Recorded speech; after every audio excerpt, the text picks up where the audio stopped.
Estamos em mais um programa Santa Maria Argumentos, canal 19 da NET, Diálogos Culturais. E hoje, daqui a pouco, nós teremos, o telespectador irá observar uma palestra organizada pelo Grupo Quitanda, professor Valdo Barcelos, aqui no Centro de Educação da Universidade Federal de Santa Maria, cujo palestrante é o professor Dr. Marcos Rolim.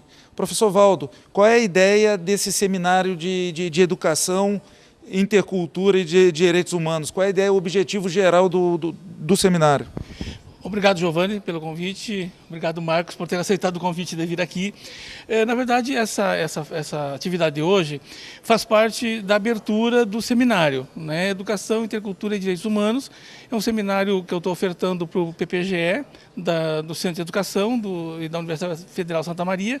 E essa é uma das atividades que eu proponho, pretendo organizar mais umas 3 ou 4 atividades abertas à comunidade da universidade e à comunidade da cidade e região. E para tratar desse tema de direitos humanos, educação e questões culturais, a gente optou por convidar o Marcos Rolim em função da sua trajetória, da sua experiência e do seu engajamento com questões que estão nesse campo já há bastante tempo e ele se dedica a isso, né? O professor Dr. Marcos Rolim, ele já é muito conhecido na região, ele há bastante tempo realiza palestras em diversos assuntos e agora especificamente irá realizar uma palestra aqui na Universidade Federal de Santa Maria sobre direitos humanos. Primeiro, qual é o sentimento de retornar novamente a Santa Maria, o senhor que agora está morando em Porto Alegre e principalmente, especialmente a Universidade Federal, que tenho certeza remete a muitas recordações no seu passado aqui como estudante. Tudo bem, professor? Tudo bem, uma satisfação para mim voltar a Santa Maria. Eu tenho vindo pouco a Santa Maria, mas sempre que há um convite, sempre que há a possibilidade de atender esses convites, eu faço a maior questão de vir por tudo aquilo que Santa Maria representa para mim, especialmente essa universidade representa na minha trajetória. Nós vivemos aqui, o professor Valdo na época também, compartilhamos uma experiência de uma geração de jovens que acreditavam muito no Brasil, que tinham muita esperança no futuro da nação, que lutaram contra uma ditadura, né, que construíram, de alguma forma, ajudaram a construir a democracia também nesse país. Então, sempre o contato com a universidade é o momento de relembrar também aqueles momentos que foram tão importantes. Nesse caso, com uma motivação extra, que é conversar, falar com alunos de graduação e de pós-graduação em torno do tema dos direitos humanos, que é um tema-chave para a realidade brasileira, né? É isso que eu gostaria de perguntar para o senhor. Para motivar o nosso telespectador do programa Argumentos é um grupo que é formado de acadêmicos, formado de entidades culturais, de participantes de entidades culturais, como a Academia Santa Maria de Letra, Casa do Poeta de Santa Maria. Eu gostaria que o senhor resumisse em poucas palavras a palestra que o nosso telespectador, daqui a pouquinho, antes na sequência, assistirá. Qual o objetivo da palestra, qual o assunto de maneira geral e o que o senhor vai abordar especificamente no assunto que será tratado hoje? Bom, a tentativa que nós faremos é de tentar mostrar para as pessoas, primeiro, a relevância do tema dos direitos humanos diante da realidade social, política e cultural brasileira. A ideia dos direitos humanos é uma ideia que se confunde com a ideia de civilização contemporânea, né? E o Brasil ainda se estranha muito diante dessa ideia. Por falta de informação, muitas pessoas acreditam que os direitos humanos não são aquilo que exatamente eles são, que os direitos universais, que são aqueles exigidos diante do contato com todo o ser humano, independentemente de quem seja essa pessoa. Então a ideia é de procurar explicar isso e fazer uma relação entre as noções que são construídas culturalmente no Brasil, especialmente pelo papel da mídia. A mídia tem um grande papel de formação de consciência e às vezes não exerce esse papel a contento, né? Muitas vezes certos preconceitos, certas noções oportunistas, estímulo à violência são massificadas pelos veículos de comunicação social, especialmente pelo rádio e pela televisão no Brasil. Há desafios importantes do ponto de vista cultural também com respeito ao tema da internet, especialmente as redes sociais hoje. Muitas vezes elas se transformam em redes antissociais, onde o ódio predomina, onde as pessoas circulam em grupos pequenos, em pequenos feudos, né? Sempre encontrando as mesmas opiniões e evitando o contato com posições diferentes, que seria aquilo que poderia construir a cena pública de um debate democrático, né? Então são desafios do ponto de vista cultural muito importantes para a democracia brasileira e para a formação universitária, para a formação dos nossos professores. Essa é um pouco a tentativa da palestra. É claro claro que depende muito também dos temas que as pessoas querem conversar e querem discutir. Acho que um professor, ele sempre aprende muito com os alunos. Nós aprendemos quando eles fazem perguntas, quando eles nos provocam, quando eles questionam o nosso saber. E essa é uma forma sempre de interação que me agrada muito e por isso eu gosto muito de participar desse tipo de atividade. Professor Marcos Rolim, professor Valdo Barcelos, a TV Santa Maria, o Canal 19, é uma TV comunitária da nossa região, agradece a sua autorização, a autorização também do Grupo Quitanda, de nós coletarmos partes dessa palestra que o público terá contado daqui a pouco. Agradecemos a sua autorização e a autorização do grupo. Muito obrigado pela participação. Mais alguma coisa, professor Valdo? Não, só queria agradecer a oportunidade. Igualmente, queria agradecer a chance e desejar a todos que essa matéria possa refletir aquilo que nós vamos conversar logo mais. Nós aqui agradecemos, a TV Santa Maria agradece, e você não abandone, não saia do sofá, que eu tenho certeza que a palestra que você vai assistir daqui a pouco será interessantíssima. Fique aí, continue conosco.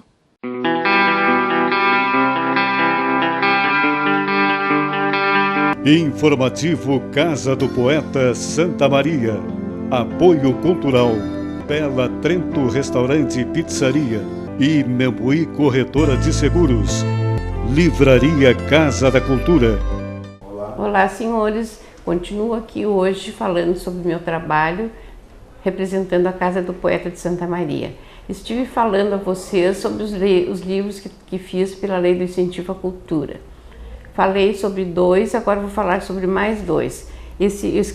Escrevemos, aliás, quando eu voltei para os cafezinhos poéticos, me solicitaram que eu fizesse alguma atividade que estava sendo exigido. Nós estávamos numa casa emprestada ali no Shopping Santa Maria, como eu poderia colaborar. Recém eu tinha lançado Reminiscências, então bom, a forma de eu colaborar seria trabalhar sobre as reminiscências de cada um. Então eu fiz 2 oficinas, me atrevi a fazer 2 oficinas literárias com pessoas de mais de 45 anos que se dispusessem a escrever alguns fatos de sua vida. E foi isso que nós fizemos. E também entrei então com um projeto junto à LIC e foi aprovado e nós fizemos o trabalho. Aqui temos vários escritores que eu organizei o livro e fizemos uma atividade paralela com os artistas plásticos. Depois de feitos, cada texto que era elaborado era entregue para os artistas plásticos e eles desenhavam, faziam um quadro que se relacionasse com aquilo que nós tínhamos escrito. Foi um trabalho bastante interessante porque reuniu os artistas plásticos com a Casa do Poeta de Santa Maria. Depois eu escrevi pela Lei do Incentivo à Cultura também um livro infantil. Esse livro infantil também foi muito interessante porque eu escrevo aqui as lembranças de Madrinha Pequena. Não deixa de ser umas reminiscências, porque as lembranças de Madrinha Pequena eram livros de histórias que a Madrinha Pequena me contava quando eu era criança. Eu quis resgatar a memória de Madrinha Pequena. Então esse livro também foi feito pela LIC. E a contrapartida foi nós fazemos oficinas literárias com crianças que nós fizemos durante a Semana da Criança, que sempre é feita a Semana Literária da Criança, que a gente faz anualmente. Depois eu fiz em 2009 outro livro de forma independente, que foi Telas da Vida, baseado em telas que tinham na minha casa. Eu fui fazendo poemas sobre cada tela que eu lembrava, assim, fatos marcantes, e foi feito. Esse livro ele é poesia e prosa, não é somente poesia. E, por último, de forma independente, eu lancei há 2 anos atrás o Drops de Mel, que foi um livro que eu escrevi todos em poemas pequenos, e foram todos desenhados pela firma que trabalhou para o meu livro, que foi a Caiena, que trabalhou e fez o trabalho de diagramação do livro. Então tem em cada página que tem algum poema, foi feito algum desenho colaborando e mostrando o que está contido nos livros. Esse livro aqui eu fiz um trabalho muito bonito junto aos lares de idosos, porque os idosos a gente tem que fazer com que eles trabalhem a sua cabecinha também. Então eu levo nos lares de idosos, nós fizemos um trabalho fiz esse trabalho junto ao Lions também, que a gente vai nos lares, eu toco teclado para eles e a gente lê poemas e eles leem esses poemas que são pequenos. Então a gente está colaborando para que eles não fiquem assim parados, né? Eles fiquem atuando na sua parte de memória e tal. Bom, esses foram os trabalhos publicados por mim e depois teve alguns prêmios. Eu fui não vencedora do prêmio principal, foi honra ao mérito no prêmio Lila Ripoll de Porto Alegre. Aqui em Santa Maria também fui um concurso de arabescos, que é da Virarte, e tive sim outras premiações. Agora eu pertenço à Academia também Santa Mariense de Letras, desde 2012, que eu pertenço à Academia Santa Mariense de Letras, na cadeira de Inês Sofia Vargas. A Inês Sofia Vargas é uma poeta de Santa Maria e nós temos o nome da nossa biblioteca da Casa do Poeta, tem o nome da Inês Sofia Vargas. Então, mais ou menos isso aí é o que eu posso historiar da minha passagem pela Casa do Poeta de Santa Maria, do qual eu me honro muito de pertencer. Informativo Casa do Poeta Santa Maria. Apoio Cultural Bela Trento Restaurante e Pizzaria e Membuí Corretora de Seguros. Livraria Casa da Cultura.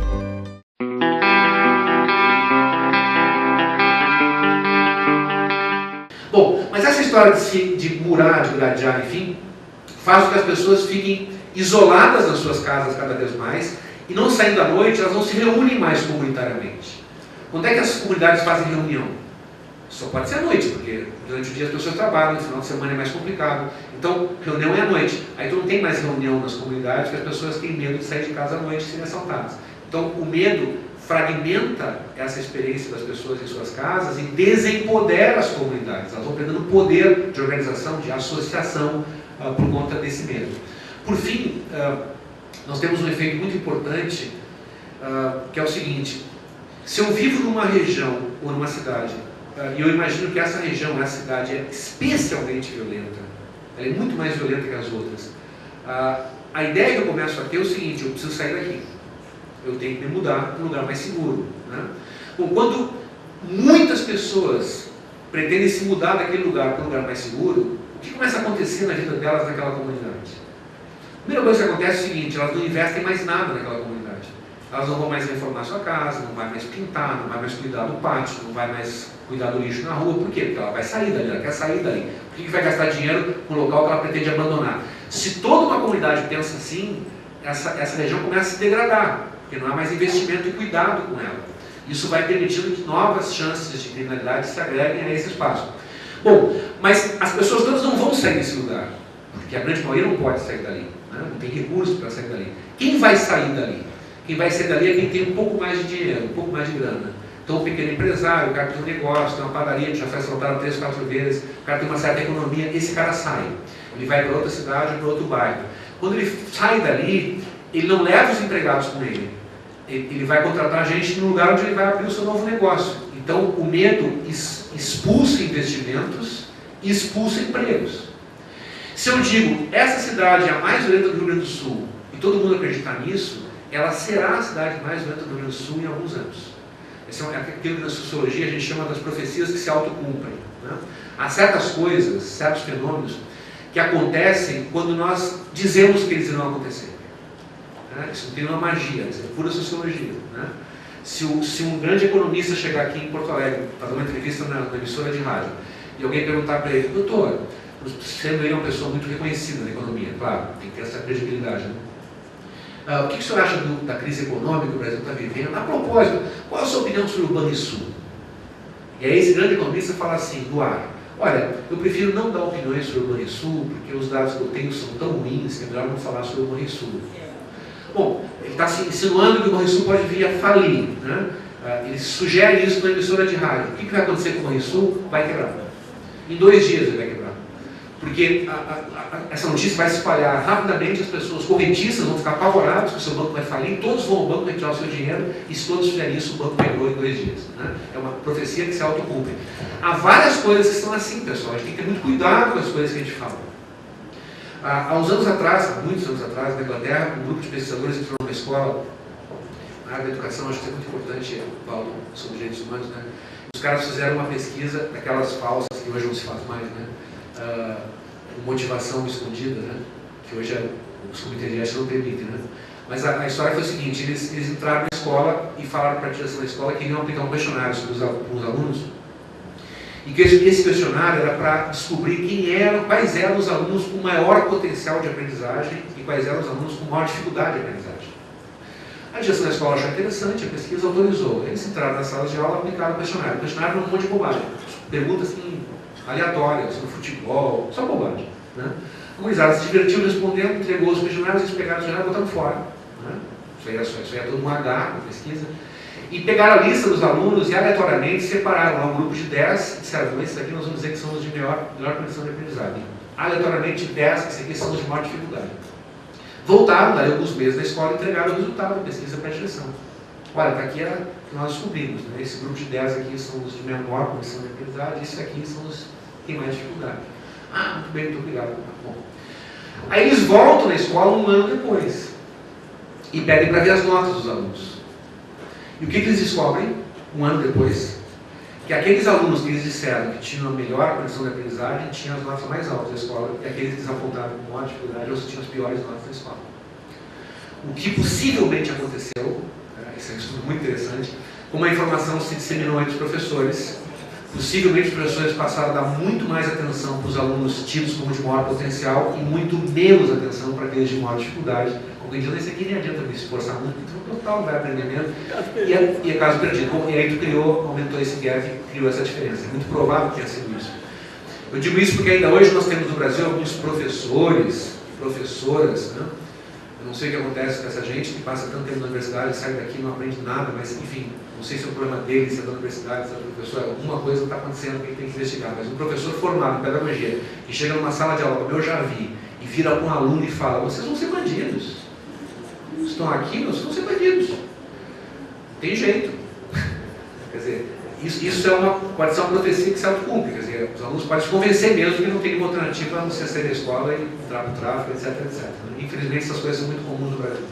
Rapidamente, só dizer uma coisa, compartilhar com vocês alguma dúvida, alguma angústia que eu tenho a respeito da internet. Né? Eu sou assim, tão velho que eu sou numa época que não tinha internet. Eu sou numa época que não tinha computador.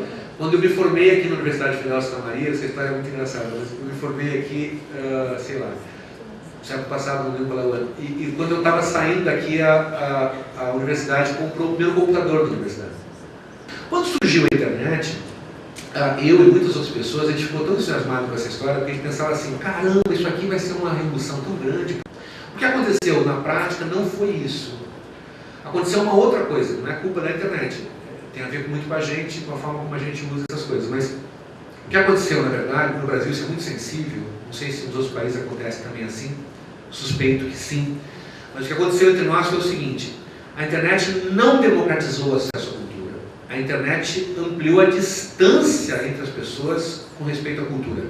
Nós temos hoje um grupo pequeno, especialmente jovens, classe média, em geral classe média alta, um grupo pequeno, uma vanguarda entre os jovens, que está voando na internet. Mas voando, né? Assim, com interações no mundo inteiro, fazendo curso à distância em Harvard, falando 3, 4, 5 idiomas, participando de comunidades internacionais, viajando, internet direto para tudo. Né? Vive na internet, mas nessa vanguarda, nesse mundo muito adiante da interação cultural. E nós temos uma massa de pessoas, são multidões conectadas hoje, que estão mergulhadas no lixo cultural. Entendeu? No lixo cultural. Porque o tema da internet é o seguinte, em geral as pessoas procuram aquilo que elas têm. Né? Quem tem uma boa formação cultural vai atrás de mais cultura. Quem não tem nenhuma vai atrás de nenhuma. Entendeu? Então as pessoas estão envolvidas com o futebol, com o tititi, com a pornografia, com a fofoca, com a superficialidade, horas e horas a fio dos seus dias, mergulhados, chafurdando nesse lixo, infelizes da vida nesse lixo. Né? O que acontece então é que nós temos um gap, uma distância entre essa vanguarda e esse grupo atrás, que se ampliou, ela é muito maior do que era no passado. Muito maior. Então o tema do uso da internet, o tema do acesso aos bens culturais passa a ser uma questão decisiva para mim. Né? Passa a ser uma questão decisiva, eu acho, para o mundo. As pessoas precisam se dar conta do que está acontecendo. Eu faço, pessoal, eu sei que tem vários aqui, professores e pessoas que vão ter uma importância também na educação. Eu tenho uma prática lá no IPA, sempre que eu tenho turmas de bichos, eu tenho turmas no primeiro semestre, enfim, vários cursos, né? Dou aula em vários cursos. E eu sempre faço uma brincadeira com eles. No primeiro dia de aula eu faço uma fala geral, uma apresentação da disciplina, papai, pessoal, agora é o seguinte, guardem tudo, especialmente os telefones celulares, guardem, e a gente vai fazer uma prova. Né? Eles me olham com uma cara assim, como é que é a sua prova, primeiro dia de aula? Eu digo, não, fiquem tranquilos, é uma prova bem bacana, porque ninguém perde nada com essa prova, é uma prova de bonificação. Se vocês acertarem metade das questões, vocês têm meio ponto na média de vocês, né? Só metade. Ah, tá, professor, tá bem. Se não acertar não dá nada, fica tranquilo. É um jogo de ganha e ganha. Tá bem, então vamos ver qual é a prova. Aí eles ficam surpresos, porque o que eu destruo para eles é um calhamaçozinho assim, de umas 7, 8 folhas, com mais ou menos 60 fotos. Então só fotos de pessoas. E a prova é eles dizerem quem são as pessoas. Botar embaixo das fotos quem são as pessoas. Cada ano eu renovo as fotos, vou atualizando para não ficar igual, né? Mas a brincadeira é a seguinte, que no meio dessas 60 fotos, eu boto lá umas 15 fotos de celebridades de mídia, assim, com critério da inutilidade absoluta. Quanto mais inútil for a pessoa, mais chance tem de aparecer ali. Então, essas figuras, tipo, não vale nada, entende? Mas todo mundo sabe o nome, né? Boto ali, celebridade de mídia. E as outras 50 fotos são, assim, referências da cultura mundial. Então, sei lá, Freud, Darwin, Marx, na pintura, na arquitetura, na poesia, no cinema, na música erudita, na música popular.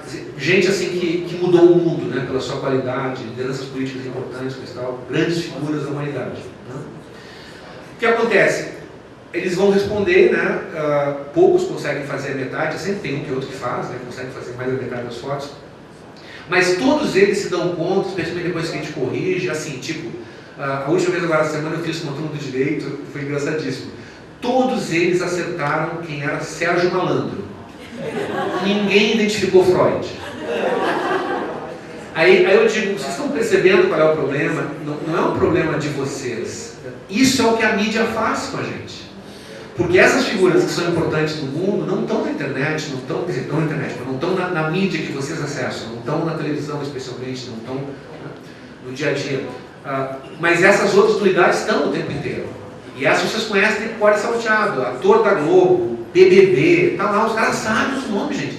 Eu não sei nem quem são as pessoas, eu peço auxílio dos meus estagiários lá no Tribunal de Contas para mim, dá umas unidades para algum nome que eu não sei, né? Mas alguns alunos sabem. Por quê? Porque eles estão ligados a isso. Então o tema hoje do uso do nosso tempo, o tema da cultura, o tema da leitura, do estudo, é uma coisa fundamental. Se a gente não mexer com isso, a gente não tem civilização. Okay? Eu acho que o tema dos direitos humanos, o tema que nós estamos trabalhando aqui, tem muito a ver com isso, com a ideia de como construir um mundo onde haja, de fato, civilização.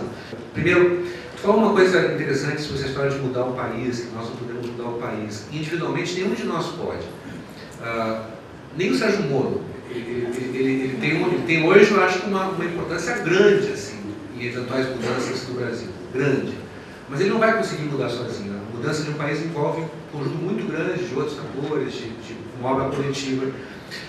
Então, temos razão nisso. Mas o que a gente não se dá conta, muitas vezes, é que nós podemos mudar a vida de muitas pessoas.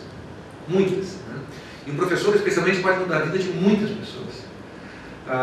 E aí está o grande poder revolucionário, assim, desse espaço de sala de aula, né? Na medida em que a gente tem o prazer de dar as aulas, de interagir com os alunos, de aprender com eles também, porque a cada dúvida de um aluno eu aprendo a melhor forma de expor, né? Eu aprendo a melhor forma de construir o argumento, etc.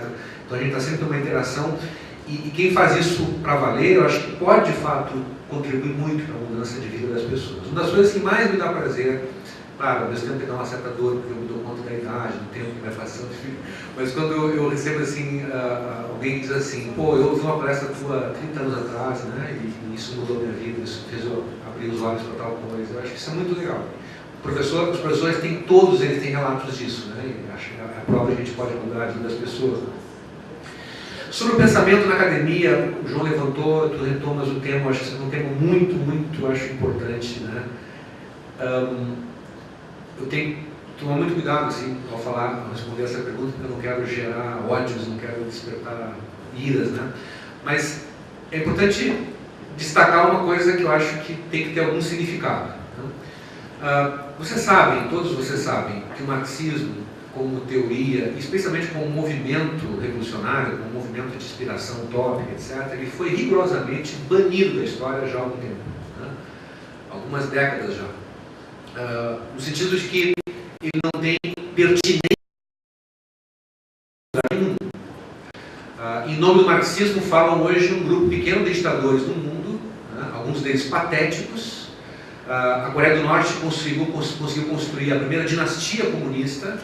Toda a experiência socialista tentada no mundo com o ideal do marxismo fracassou toda, sem exceção. Construiu um império de violência, de criminalidade,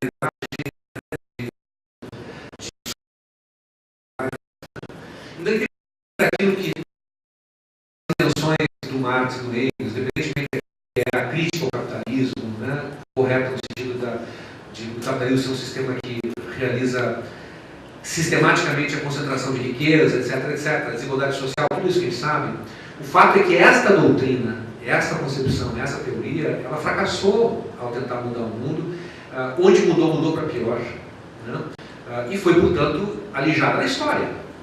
Ser marxista nessa época do mundo é uma coisa meio complicada, eu acho, né? Agora, uma universidade onde a grande maioria dos docentes simpatiza com teses marxistas ou tem, enfim, repete essas coisas, me parece uma coisa tão fora de propósito, tão atrasada, Um dos cursos que eu dou aula é o serviço social. A literatura do serviço social no Brasil é toda ela marxista. Não tem livro de doutrina que não seja marxista. Eu tenho os livros, tenho que mostrar para os alunos, digo, gente, olha aquilo que essa mulher disse. Aí eu começo a repetir as frases. Esses dias eu fui numa banca de doutorado, uma pena da menina, ela fez a sua tese toda citando esses autores do serviço social. Como eu não leio essas mulheres, esse pessoal que escreve essas coisas, eu comecei a ler na tese dela e disse, caramba, eu já li isso em algum lugar, né? Aí, será? Me parecia assim, uma coisa, me lembrava muito Stalin, sabe? Botei um texto do Google, digitei Stalin, mas tal. Não é que eu encontrei o texto, uma obra do Stalin. Essa autora brasileira, não vou dizer o nome, que é uma referência no serviço social, ela escreve copiando Stalin. E as crianças, meninos estão entrando com 16, 17, 18 anos universitários, estão aprendendo isso nas academias universitárias. É deplorável. Entende? Então, bom, é um pouco isso. Qual é o problema do marxismo? O problema do marxismo é o seguinte, é que ele oferece para os marxistas, esse é o grande problema, ele oferece para os marxistas a ideia de uma compreensão total. A ideia de totalidade, a ideia da dialética, a ideia de uma lógica da história, a ideia da dinâmica que eu aprendi, como é que o mundo se movimenta, para onde ele vai. Tu falou, por exemplo, do som alto, né? É impressionante isso, né? Algumas pessoas, em geral, são homens, são jovens, né? Eles formatam os seus carros de uma forma muito assim, especial, compram lá aparelhos, né, que amplificam o som. Aquele carro não é mais um carro, é uma boate, né? Uma coisa imensa e muito potente, né? Então, um som muito potente. E esse som tem que ser colocado num nível muito alto, né? E o carro também deve ser um carro muito potente, um motor muito potente, né? De alguma forma ele está querendo dizer alguma coisa também a respeito disso, eu acho, né? Eu acho que ele deve ser com alerta para as meninas, inclusive, né? Tipo assim, é preciso interpretar isso psicanaliticamente também. Mas eu fico impressionado com isso. Algumas pessoas se julgam no direito de colocar um som com tal volume na música que eles gostam e obrigar todos em volta a ouvir aquele som. Bom, mas eu não gosto daquele som, né? E não sei se vocês já repararam, mas é uma relação que é batata. Quanto mais alto o som, pior a música, né? Porque quanto mais alto o som, menos cultura as pessoas têm. Já viu alguém ouvindo MPB, o óbvio? Não, claro. O dia que o carro passar tocando a nona do Beethoven, eu mudo de ideia. Mas em geral é o que é de pior. É maluco isso, né, pessoal? Mas a gente vive num país onde nós temos uma tradição de música popular brasileira. Que tem o samba, que é uma música, enfim, lá na origem belíssima, de resistência, etc. Um poema, com uma linguagem poética belíssima. Nós temos o choro, que é uma coisa muito típica do Brasil, é quase como um jazz brasileiro. Nós temos a bossa nova, que é um ritmo inventado aqui, que criou grandes figuras, e o que é mais ouvido no Brasil hoje é sertanejo universitário. Né? Então, quer dizer, é uma miséria cultural. Miséria. Bom, qual é o problema todo que se levanta a partir disso? É a relação que nós no Brasil temos com o espaço público. O tema central é o espaço público. Qual a relação nossa diante do espaço público? Como nós não temos presença no espaço público como sujeitos, porque nós não temos a voz no espaço público, nós não somos consultados, nós não participamos, nós não debatemos nada no espaço público, nós vivemos mergulhados na vida privada. Então o espaço de respeito, o espaço de limpeza, o espaço de consideração é a minha casa. O espaço privado, por excelência, eu não jogo a lata de cerveja no chão da minha casa. Né? Esse espaço eu respeito, porque ele é meu, ele tem dono. O espaço público, que é de todos, é como se não fosse de ninguém. Então eu trato esse espaço público como se não fosse de ninguém. O meu desprezo pelo espaço público é o desprezo que nós temos pela política. É o desprezo que o cidadão médio tem pelos políticos, inclusive. Porque ele não percebe que os políticos que nós temos são uma expressão dessa distância dele do espaço público, do desinteresse dele diante do espaço público. Né? O espaço público é o local que nos ameaça. A casa é o local que nos protege. Esse simbolismo é muito forte no Brasil. Né? Ele vem da onde? É a tua pergunta. Ele vem da origem do Estado brasileiro. Nós temos um Estado no Brasil, talvez seja o único exemplo no mundo, de um Estado que surgiu antes da sociedade civil. Em todo o mundo civilizado, o Estado é a culminância de um processo civilizatório que tem milhares de anos de sociedade. Pense na Europa. Vocês vão ver que o Estado europeu moderno surgiu no mesmo momento que o Brasil. O Estado brasileiro de 1822, o Brasil independente, é contemporâneo dos Estados europeus.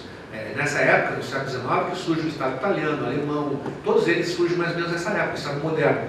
Só que, diferentemente da Europa, nós tivemos na Europa, sei lá, 2, 3 mil anos de civilização que antecedem a formação desses Estados, de sociedade.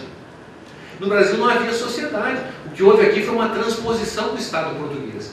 Então, os colonizadores transportam para o Brasil as leis portuguesas, a polícia portuguesa, o judiciário português, tudo vem transportado, né? Se instaura o Estado de cima para baixo. A população é comunicada a respeito da existência das leis, mas ela não participa em nenhum momento da formação dessas leis. Ela sequer votava, não havia parlamento, não havia nada. Não, o voto censitário, quando começa a existir parlamento, são barões que representam, interagem com o rei, digamos assim, né? São nobres, etc. Então, esse aparato, que é o aparato do Estado, do poder público do Brasil, ele surge como uma imposição de cima para baixo, ele é estranho à sociedade, não é uma expressão da sociedade, ao contrário da experiência moderna toda. Eu conheci vários países do mundo, mas a experiência dos nórdicos, a experiência sueca, norueguesa, dinamarquesa, finlandesa, é impressionante assim, essa coisa. Em outros países europeus também, mas no norte da Europa muito fortemente essa coisa do Estado como expressão da sociedade civil. Na Suécia, a gente pergunta para eles assim, como é que surgiu, como é que é essa lei que vocês têm aqui sobre tal coisa? Todos os suecos respondem da mesma forma. Eles assim, em 1900 e tanto, nós discutimos, nós é o povo. E aí então aprovamos uma lei. E essa outra aqui, isso foi antes, foi lá na década e tal, nós discutimos, tal, porque é assim que eles fazem. Eles abrem um processo, sei lá, de 4, 5 semanas de debate sobre um tema. Toda a população discute aquele tema, televisão direto, discussão, enquete, debate, universidade, O parlamento reúne e aprova uma lei. Nós discutimos, nós aprovamos. Nós com o nosso time joga. Quando muito. Né? Então essa distância é enorme. O que faz com que a cultura diante do espaço público seja completamente diferenciada. As armas de fogo, as armas de mão, né, elas são as armas de destruição em massa verdadeiras, porque são elas que matam mais em todo o mundo, pelo volume, pela imensa quantidade de armas de mão que existe em todo o mundo. As armas de fogo são tão letais que elas são capazes de matar alguém mesmo quando a pessoa que porta a arma não deseja esse resultado. Certo? Tamanha letalidade da arma, por acidente, porque deu um tiro para cima, a bala subiu e caiu na cabeça de alguém e matou, né? Chamaram as balas perdidas. Então, uma arma que é tão letal que é capaz de matar por bala perdida, certo? As pessoas falam, mas se não tiver arma o cara mata com faca, mata com pedra. Sim, mas eu espero que se um dia alguém tentar me matar, que tente me matar com uma faca, por exemplo, porque eu vou ter alguma chance, eu posso tentar me defender dessa faca, eu posso correr do cara, né? E não vai ser fácil ele me acertar. Agora, se o cara estiver com uma arma, a chance de eu escapar é nula, ele vai me matar a hora que ele quiser. Você já ouviu falar, como eu disse agora, de pessoas que foram mortas por bala perdida? Alguém já ouviu falar de pessoa morta por faca perdida? Não. Então essa é a diferença de letalidade.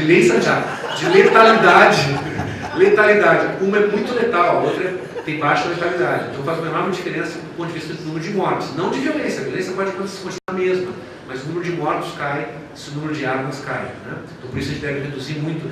Quem quiser ter uma impressão do que é viver num mundo de pessoas armadas, como a bancada da bala quer agora, a garantir que todo mundo tenha porte de arma, inclusive pessoas que respondem processo criminal poderiam ter porte de arma, assistam o último filme do Tarantino, vão ver esses 8 Odiados, quem não viu, vocês vão ter uma ideia do que é viver num mundo onde todo mundo tem uma arma. O filme é isso, é uma metáfora sobre as armas. Há um certo encanto acadêmico no Brasil, e eu acho que na Europa isso não existe há muitos anos também, mas aqui ainda tem muito forte isso, com alguns autores. Acho que Foucault, no caso, é um exemplo típico, tradicional, né? E eu digo isso com mais respeito pelo Foucault, que também é um gigante, nem foi um gigante, uma obra muito importante. Mas o Foucault ele tem uma concepção, ele tem uma ideia que é uma ideia desconstrucionista, digamos assim, essa ideia de que toda afirmação de verdade é uma afirmação posicionada, né? E, portanto, toda afirmação e toda verdade é sempre parcial, fragmentada, e tu pode aceitar ela, né, criticamente como um instrumento de crítica, enfim, mas isso é traduzido, interpretado, né, no novo racionalismo no Brasil da seguinte forma: todas as posições de cultura são equivalentes. Eu tive um professor no meu doutorado em Porto Alegre, aliás, um cara brilhante, mas um dia ele começou com essa história, eu disse: espera um pouquinho, professor, vamos com calma. Então é o seguinte, o senhor está me dizendo, a partir do Foucault, que todo discurso produzido socialmente é igualmente válido, porque são manifestações de cultura e de uma verdade, né, de um sujeito específico, condicionado, enfim. Eu digo, é isso mesmo. Eu digo também, o discurso médico e o discurso de um curandeiro são discursos equivalentes. Ele disse, sim, esse é o ponto. Eu digo, se o senhor tiver AIDS, o senhor procura um médico ou curandeiro? Ele disse, o médico. Mas se eu vivesse na África, talvez eu procurasse um curandeiro. Eu disse, tá, mas são equivalentes os discursos? Para mim é evidente que não. Entendeu? Porque se eu assumo a tese da equivalência dessas posições discursivas, do ponto de vista de culturas que não são superiores, etc., eu vou ter que dizer o seguinte: o discurso científico é um discurso como outro qualquer, inclusive como um discurso religioso, por exemplo. Eu vou estabelecer um sinal de equidade. Essas coisas transitam muito fortemente na academia no Brasil. Então tu tem uma armadilha, porque tu vai desmontando o tema da ciência, o tema do acúmulo científico, entende? Bom, então a ciência não vale, a validação não vale, né? A evidência empírica não tem importância. Por que a grande parte dos estudos feitos na academia brasileira são estudos qualitativos? Na área de ciências sociais, especialmente, nada contra, né? Eu já fiz estudo qualitativo, é uma mecânica legal. O problema do estudo qualitativo é que ele não te permite afirmar nada.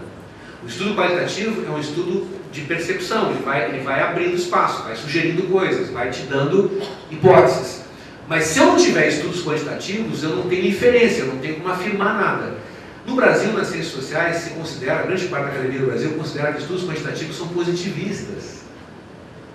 Isso é a miséria do discurso, isso é a miséria do discurso. Por que na pedagogia a gente está nesse buraco no Brasil? Nós estamos num buraco, que é o seguinte: como é que a gente produz uma educação de qualidade no Brasil? Aí a discussão é o seguinte: qual é a tua doutrina? Eu venho de tal campo, eu sou piagetiano, eu sou pós-piagetiano, eu sou Paulo Freire, eu sou não sei o que, são os ismos, as doutrinas. Mas quem mede o resultado? Quem vai ver o resultado da aplicação dessas doutrinas na prática? Quem vai lá saber se funciona ou não funciona? Ninguém. Porque avaliar a política pública a gente acha que é positivismo. Está entendendo? Então acho que a academia ela fica devendo exatamente por isso. Por que no Brasil a gente não avalia política pública? Fora da saúde, tá? A saúde faz muito isso, a saúde pública avalia, porque tem lá metodologia científica mesmo. Tu não vai distribuir remédio, vacina, sem saber que funciona, certo? Mas esquece a saúde pública. Aonde mais nós avaliamos política pública? O cara tem uma ideia, o gestor, o presidente, vou lançar um programa, Pronatec, vou lançar não sei o quê, Universidade do Exterior. Tá, legal. Quantos milhões? Vai falar um monte. Funciona. Quem é que foi lá medir para saber qual é o resultado produzido, saber se é efetivo? Pode até produzir resultado, mas o resultado compensa o recurso investido, né? A gente não mede. E fica disputando o discurso, entende? Disputando em termos de autor, de doutrina, etc, etc. Ontem eu escrevi uma coisa no meu Face onde não, faz um tempo já escrevi dizendo assim, impressionado com essa história da ida do Lula no Ministério, eu achei assim, uma coisa do ó, né? Não consigo entender a ideia de Jerico, de levar o cara para... Quer dizer, o cara é investigado pela Lava Jato, tu traz o cara para dentro do Palácio do Planalto, bota no testado da Presidente da República. Tem que ser um gênio para pensar essa alternativa, um gênio. O Estado está aí na rua, né? Massa de gente protestando com esse tal. Eles são gênios, eu conheço bem todos eles. Bom, eu estou pensando sobre isso e, caramba, tem uma coisa muito grave no Brasil que está acontecendo que ninguém está vendo, eu acho, pouca gente está vendo. A gente tem um golpe logo ali adiante, mas não é o golpe que a esquerda está falando. O golpe que está logo ali adiante chama-se pizza. Esse é o golpe. Que as partes em conflito querem, cada uma do seu jeito. Entendeu? O PT adoraria uma pizza e fará tudo pela pizza para chamar o PMDB. Hoje o pessoal diz assim, vocês viram, aprovaram a comissão do impeachment, o Maluf está na comissão do impeachment, pode uma coisa dessa? Eu digo, é um horror isso. Mas ele está lá, sabe para quê? Para votar contra o impeachment. Ele está lá para votar contra o impeachment, porque ele é aliado do PT. Os petistas não se deram conta, mas o Maluf está lá para ajudar o PT. Estava na posse do Lula ontem, foi abraçar o Lula na posse ontem, Paulo Maluf. Então, o tema hoje do Lula no Ministério, o tema da atuação do governo Dilma hoje é basicamente como é que eu seguro a Lava Jato? Como é que eu seguro esses caras? Para evitar a punição, para salvar a tribo da cadeia. Qual é o problema do PSDB? Como é que eu salvo a Aécio da cadeia? Como é que eu tiro a turma que está aparecendo nas delações? Qual é o problema do PMDB? O que eu faço com o Renan? O que eu faço com o Temer? Todos citados no Lava Jato. A elite política brasileira, do PT, do PMDB, do PSDB, é composta por ladrões. Ponto. Entendeu? O Sérgio Moro botou os pés pelas mãos, não podia ter divulgado. Eu também acho que não. Acho que a Dilma tem foro privilegiado, tinha que mandar para o STF. Legal. Muito bem. Mas é estranho. É estranho como as pessoas agora se preocupam com as garantias processuais, com os direitos individuais, com as coisas, mas antes, esse era um papo que não tinha preocupação de quase nenhum deles. A gente teve um governante do PT na Bahia, governador da Bahia, do PT, sucessor do Jacques Wagner, nem lembro o nome do coitado, do governador lá da Bahia. Ao ano passado nós tivemos uma chacina na Bahia, mataram acho que 12 ou 13 meninos negros, a polícia militar matou. Todos, fuzilou. Bom, não só fuzilou os guris, só suspeita de que tinha envolvimento com o tráfico e tal, com qualquer coisa escapar de apuração, vestiu os cadáveres com roupas militares e produziu notícias de que era um grupo guerrilheiro na Bahia e que a PM teria se antecipado e exterminado um grupo de guerrilha. Tá? Vocês verem a dimensão da farsa, né, da violência, etc. Né?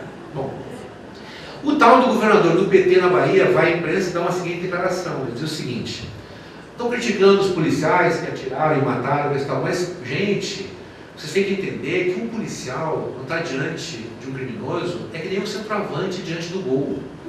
Se ele errar o tiro, vai ser criticado. Isso é uma declaração oficial do governador do PT da Bahia. Agora eu quero que vocês encontrem um petista, só um, não precisa ser dois, que tenha dado uma declaração, pois é o seguinte, gente, essa declaração desse cara é inaceitável, esse cara não pode estar no PT, ele tem que estar no partido com o Bolsonaro, não pode estar no PT, é o governador do PT na Bahia, não tem uma declaração. Então assim, quando matam negros na periferia, não tem problema de garantias individuais, tem garantia individual quando divulga um vídeo do Lula, um áudio da Dilma, aí tem problema de garantia individual. Então gente, é o seguinte, para cima de mim não, certo? Para cima de mim não. Aplique essa conversa em outros cantos. Agora, comigo não vai funcionar, entendeu? Eu sei como é que é. Eu conheço de onde é que vem esse discurso, eu sei para que ele serve. Então, hoje o golpe à vista é o golpe da pizza. Qual é o risco? O risco é votar o impeachment da Dilma. Eu acho que eles vão votar, acho que tem maioria para derrubar a Dilma, ela deve ser tirada do governo em menos de 60 dias. A Dilma é afastada, quem assume a presidência é o Temer. O Temer de presidente faz um governo com o PMDB e com o PSDB, nomeia novo ministro da Justiça, muda o comando da Polícia Federal, acha um jeito de afastar o Sérgio Moro e constrói a pizza. Aí o povo está na rua hoje pedindo a cabeça do PT e da Dilma volta para casa, louco de faceiro, derrubaram o presidente, agora não tem mais problema, está tudo resolvido, e o problema segue igual. Entendeu? Então, gente, é o seguinte, uma postura hoje assim, revolucionária, uma postura de esquerda, uma postura avançada, é totalmente ao lado da Lava Jato. Nossa exigência é o seguinte, é investigar até o fim. É ir até o fim, contra quem aparecer no meio do caminho. Se é o Lula, se tiver prova, bota na cadeia. Se for o Aécio, bota na cadeia. Se for o Paulo Maluf, bota na cadeia. Essa é a resposta de gente digna. Quem vai entrar nessa conversa, nessa espuma de B contra C, de ladrão, isso é briga de bugio. Os bugios, quando brigam, se atiram merda nos outros. É isso que está acontecendo hoje. Saiam da briga de bugio. Nós temos que construir um terceiro bloco.